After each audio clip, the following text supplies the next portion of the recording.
Sa paglipas ng panahon ay marami na tayong mga nararanasan. May normal, may mga kakaiba at bagong karanasan. May mga naririnig tayo, napapanood, at nadidiskubre. Lalo na sa panahon ngayon na sunod-sunod ang mga nature calamity. Gaya ng bagyo, lindol, unti-unti nang gumagalaw ang mga bulkan sa ilalim ng lupa. Yung tipong unti-unti at sabay-sabay na silang nabubuhay. At ngayon naman ay may mga natuklasang bula ng magma sa ilalim ng Antarctica. At yan ang pag-uusapan natin sa video na ito.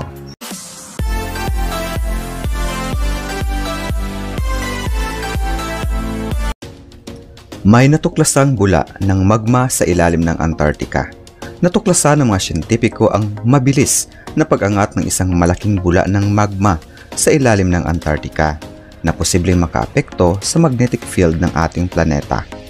Sa loob ng isang laboratorio sa gitna ng nagyayelong kontinente, napansin ng dalawang mananaliksik ang kakaibang galaw sa kanilang magnetometer, isang linya sa monitor na paunti-unting kumukurba. Sa parehong oras, may mga ice quake o maliliit na lindol na naitala sa kalayuan. Ipinakita ng mga datos na may mainit na bagay na umaangat sa ilalim ng makapal na yelo. Ano ang natuklasan? Ayon sa mga sensor, may bahagi ng lupa sa West Antarctica na umiinit at lumalambot dahil sa umaakyat na magma. Hindi ito parang bulkan na puputok, kundi parang mainit na bukol sa ilalim ng yelo. Habang umaangat ito, nagbabago rin ang magnetismo ng mga bato sa paligid. Nakikita rin ng mga satellite ang bahagyang pagbabago sa magnetic field. Maliit pero tuloy-tuloy.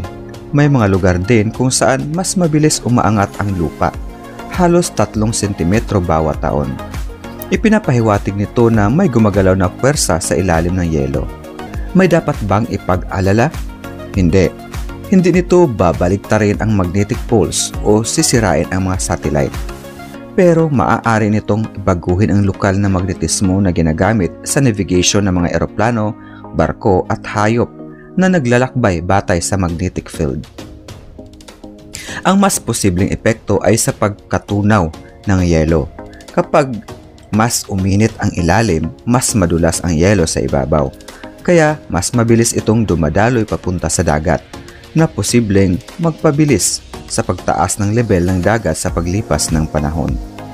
Ano ang susunod na hakbang? Magdadagdag ang mga siyentipiko ng mga bagong sensor at mapa upang masundan kung patuloy pang umaangat ang magma. Kung tumigil ito, mahalaga pa rin iyon dahil kahit ang katahimikan ay bahagi rin ng kwento ng kalikasan. Para sa kanila, ang natuklasang ito ay paalala na ang mundo ay buhay at gumagalaw. Hindi biglaan kundi dahan-dahan sa bawat init, presyon at taon na lumilipas.